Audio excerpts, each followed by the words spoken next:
Welcome to video number 24, Habit 7, Sharpen the Saw. So let's talk about why it's called Sharpen the Saw first by watching this short video.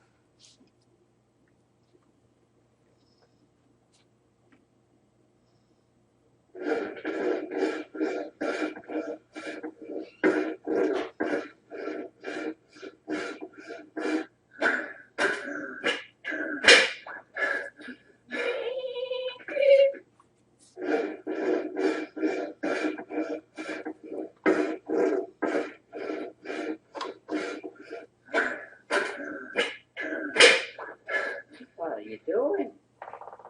Can't you see? I'm sawing down this tree. You look exhausted. How long have you been at it? Over 5 hours. And I'm beat. This is hard work. That saw looks pretty blunt. Why don't you take a break for a few minutes and sharpen it? I'm sure it'd go a lot faster. I don't have time to sharpen the saw. I'm too busy sawing.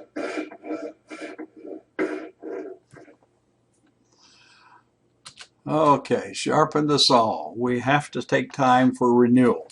There are 4 dimensions of renewal that we're going to talk about: physical, spiritual, mental, and social emotional.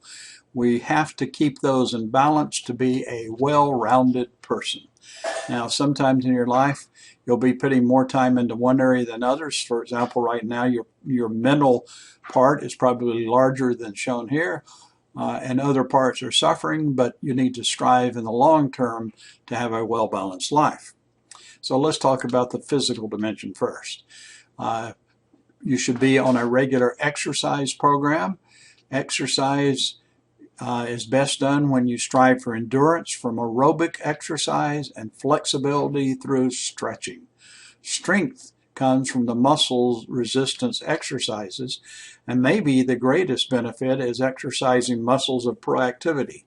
I remember one time I was teaching this class, and this was before I had my knee replaced, and I was running 5 miles a day, and so I told the students we're going to begin an exercise program and wear your gym shoes and come to class next week and meet me at the track down by the football field. So we went down there to the track, and I says, okay, we're going to go around this track 4 times. That's about a mile. And you can run, you can walk, you can run and walk, but whatever you do, let's say do 4 laps, and we took off.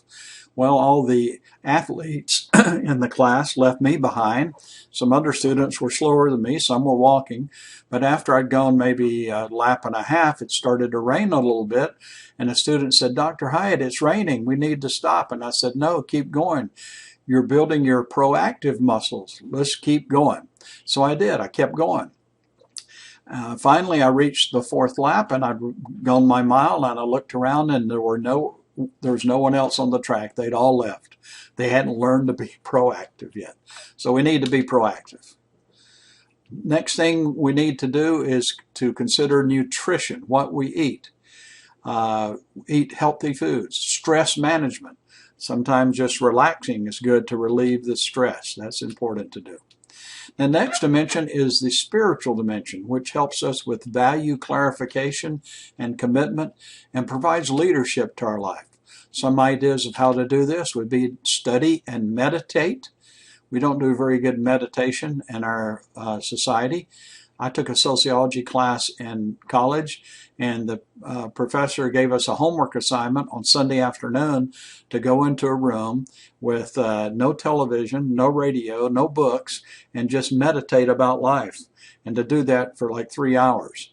Well, after about 15 minutes, I fell asleep because I'm not good at meditating. So that's something maybe we can work on. Daily prayerful meditation on scriptures. That's one that I love to do. Immersion in great literature. Read a good book, a great book, or maybe even the 7 Habits book. Immersion in great music. Music can make us feel better. It feeds our soul. And communication with nature. Go out into the nature, into the world.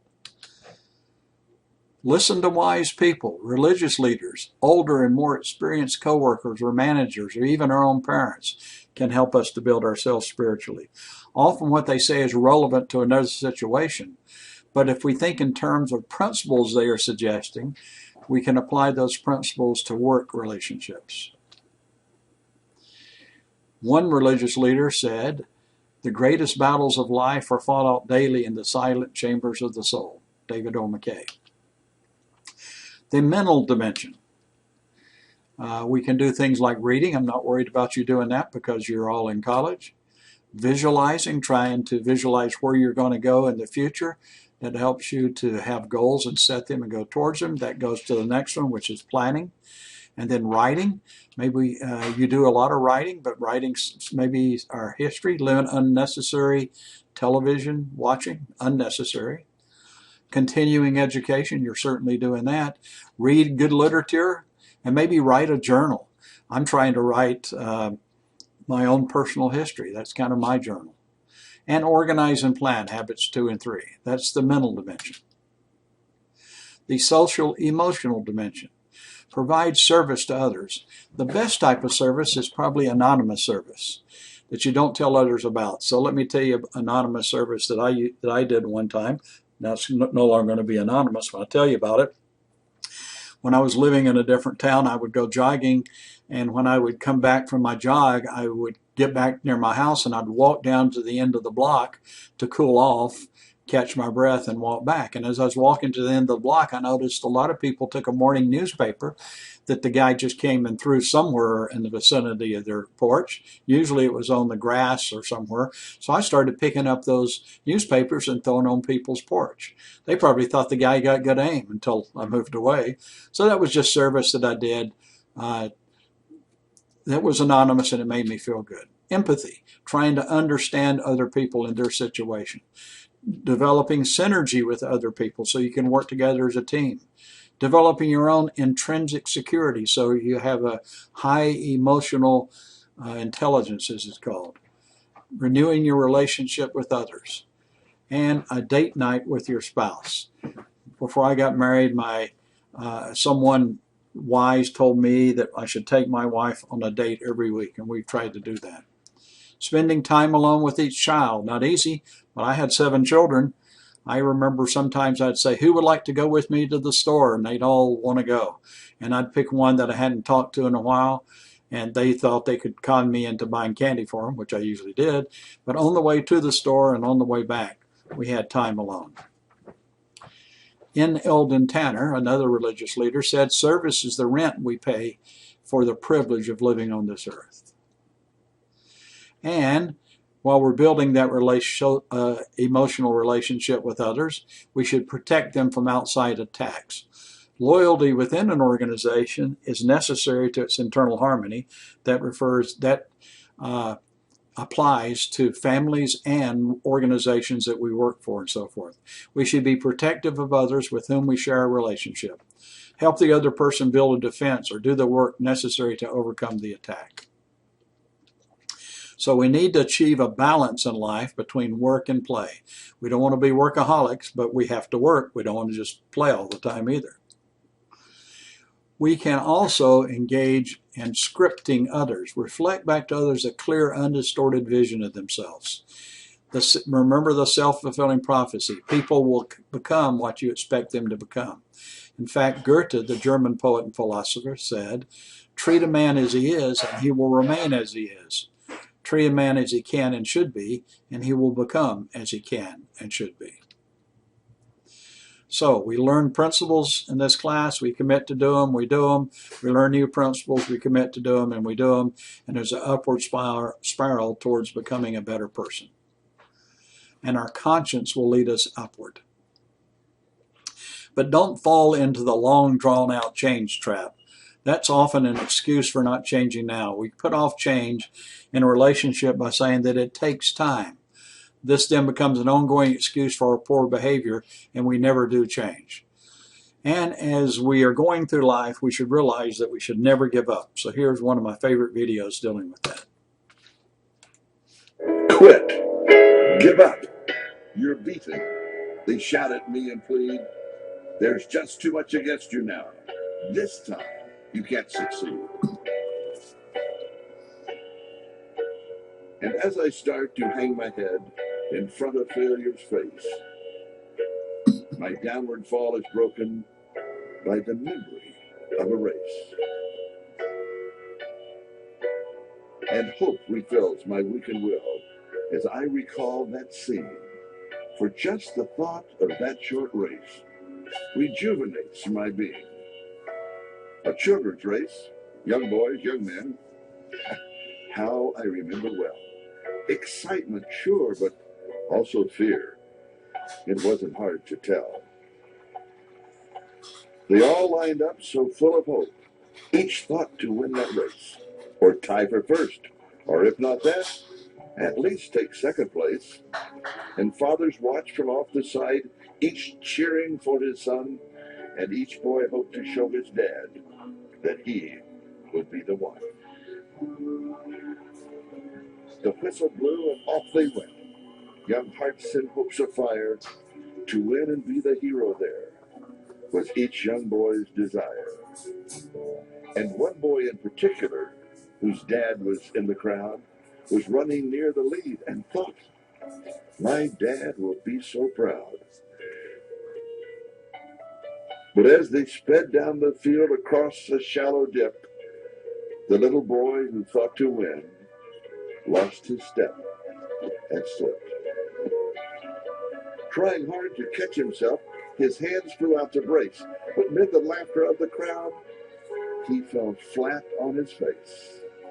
So down he fell, and with him hope, he couldn't win it now. Embarrassed, sad, he only wished to disappear somehow. But as he fell, his dad stood up and showed his anxious face, which to the boy so clearly said, get up and win the race. He quickly rose, no damage done, behind a bit, that's all, and ran with all his mind and might to make up for his fall. So anxious to restore himself, to catch up and to win, his mind went faster and fell again. He wished then he had quit before, with only one disgrace. I'm hopeless as a runner now. I shouldn't try to race. But in the laughing crowd he searched and found his father's face, that steady look which said again, get up and win the race. So up he jumped to try again, 10 yards behind the last. If I'm to gain those yards, he thought, I've got to move real fast. Exerting everything he had, he regained 8 or 10, but trying so hard to catch the lead, He slipped and fell again. he lay there silently, a tear dropped from his eye. There's no sense running anymore. 3 strikes, I'm out. Why try? The will to rise had disappeared. All hope had fled away. So far behind, so error-prone, a loser all the way. I've lost, so what's the use, he thought. I'll live with my disgrace.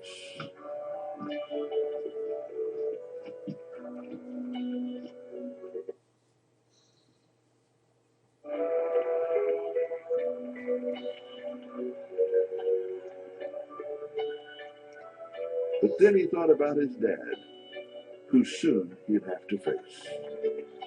Get up, an echo sounded low. Get up and take your place. You were not meant for failure here. Get up and win the race. With borrowed will, get up, it said, you haven't lost it all. For winning is no more than this, to rise each time you fall. So up he rose to run once more, and with a new commit, he resolved that win or lose, at least he wouldn't quit. So far behind the others now, the most he'd ever been, still he gave it all he had, and ran as though to win. 3 times he'd fallen, stumbling, 3 times he rose again. Too far behind to hope to win, he still ran to the end.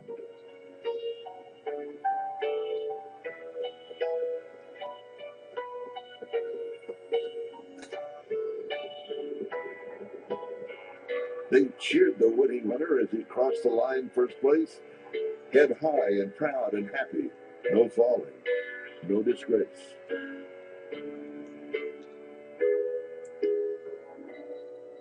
But when the fallen youngster crossed the line last place, the crowd gave him a greater cheer for finishing the race.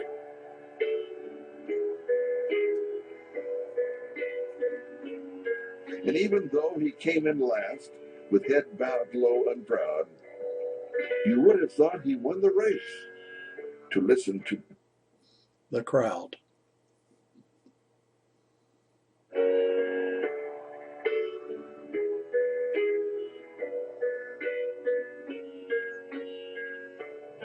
And to his dad he sadly said, I didn't do too well. To me you won, his father said.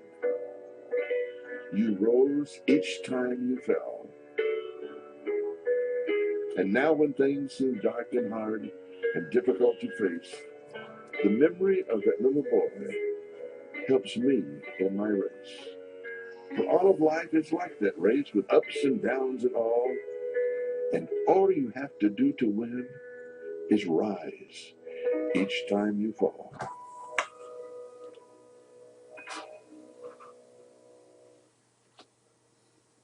Okay, so sorry about the video cutting out a few times in there, but you can view it on YouTube if you prefer. It's called The Race. And so now here is a video furnished by the Covey organization on what's called the Law of the Harvest that really applies to the 7 habits.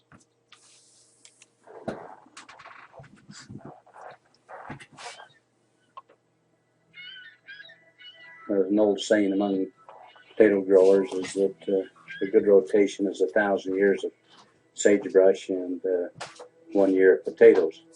And whereas that's not possible, obviously, then we do next best, and that is spend the time and the number of years we need to prepare that ground so that when we do plant a potato crop, which is very expensive to grow, we know then that we've given it every chance to succeed and have a premium quality potato.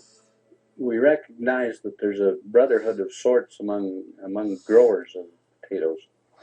On the other hand, we also recognize the fact that we're in total competition one with another, and that those people who buy our products examine virtually every potato storage and try to select the premium quality potatoes. In the potato industry, people are willing to pay for a premium potato, but a poor quality potato is really unmarketable. So it's a very serious consideration that we take the time to prepare for that potato crop. And so what we do is spend anywhere from 2 to 3 or 4 years preparing the ground prior to planting potatoes, and this crop is one of them. It's a wheat crop, and it's not a lucrative crop, but it's a very good crop to prepare for the potato crop that's yet to come. All the preparations we can make almost daily, we do in order to assure quality, and we have to work hard at it. Otherwise, we have a product that no one wants to buy. One of the things that we've learned over the years, and I'm not young anymore, is the fact that Mother Nature is terribly unforgiving. And if we violate her rules, then she's very severe. And those who try to cheat her and ask for leniency are the ones who ultimately fail. Some years she may give us a little break, but if you count on it, you're a fool. You count only on your ability to get the crop out before Mother Nature is going to come and take it from you. The temptation to do things easier, quicker, is sometimes there, but we've learned that we can't do it. We have to put the time and effort and money into having machinery and people prepared and make the sacrifices that's necessary to get it done in that time frame. We have 3 or 4 years of preparation for one crop of potatoes, and then we have a window of 3 weeks to get that crop out of the ground and under cover before Mother Nature plays tricks on us. We try to maximize our growing season by waiting as long as we dare, but we also know that we're tickling the dragon's tail, so to speak, and so we make every preparation we can to let the crop grow as long as we can, and then once that's over and then we get into harvest, it's terribly important that we go not night and day but 18 hours a day in order to beat that potential cold that could destroy the crop even though it's in the ground. It's a pretty tough schedule and pretty important that we're fully prepared and competent and get the job done timely, or we could lose it for virtually 3 or 4 years of work. In this business, we've learned some lessons, and some of them in a hard way, that we can't take shortcuts or try to cheat as it relates to a harvest time. All the advances we see in irrigation, in equipment, in technology, in seed and fertilization is not a substitute for other things. Anytime we violate the law of the harvest, so to speak, then we're doomed to failure in spite of all the advancements that we see come along. We try to make the best use we can of new technology and equipment that fits our needs, but we have also learned that it is no substitute for good, sound decision making and preparation, which we've always relied on, and we will always rely on it. It's more fundamental than changes in technology and equipment. I sense sometimes that there's a growing mentality in this country and maybe in the world that great things are going to be accomplished through advancements in technology and communications and computers, to the point that the human element is not important. And I think nothing could be further from the truth, that we succeed only to the point that we develop the ability to change with changing times, to be prepared, to resist the temptation to make shortcuts in our own preparation and knowledge. And I think the moment we rely on technology to substitute, we make grave mistakes. By the very nature of farming, we have no roof over our head. We take whatever Mother Nature gives to us. We can't store good weather. We have to use it when it's good. We can't control the elements. We like the life. We think it builds character in people.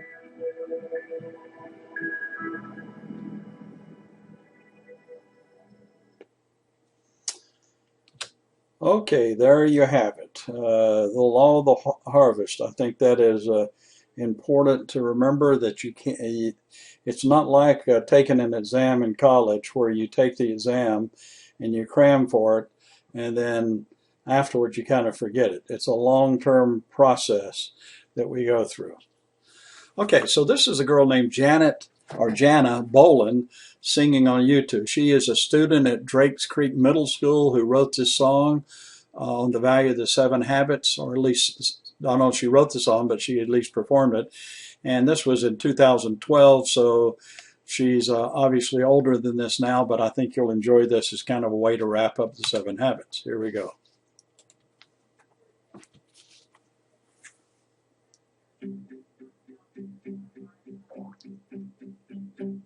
Be proactive, you're in charge. Begin with the end and my success will be large. Put first things first, work then play. You should think win-win every single day. Be proactive, you're in charge. Begin with the end and my success will be large. Put first things first, work and play. You should think win-win every single day. Respect on the bus, in a TV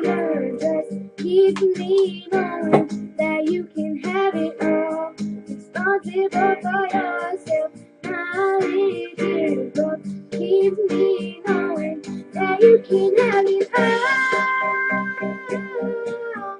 With the 7 habits, you will be a leader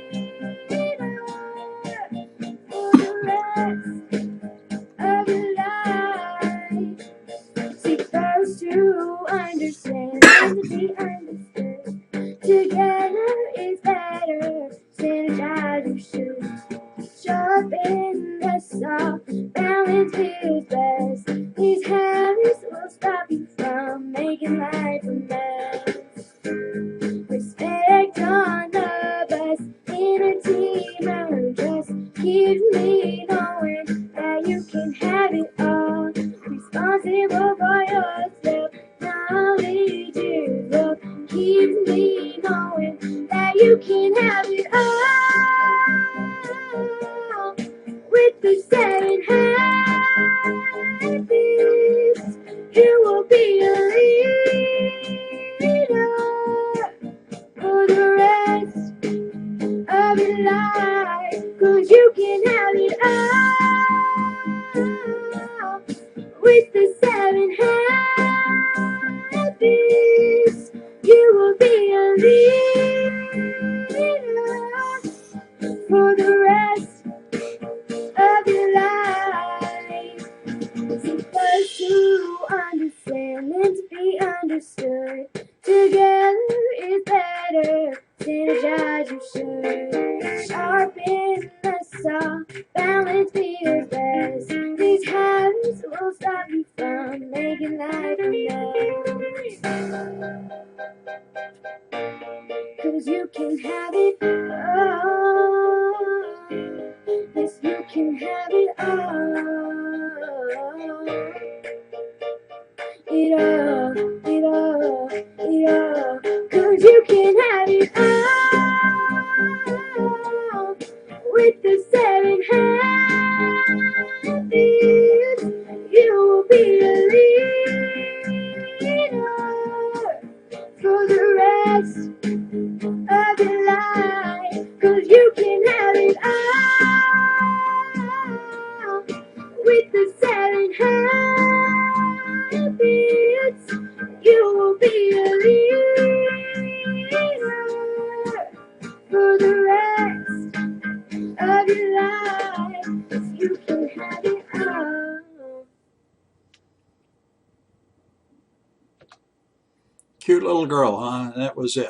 So this covers the 7 habits of highly effective people, but not the entire course. As we are in this module, we're going to also talk about leadership. So video 25 will be dealing with that.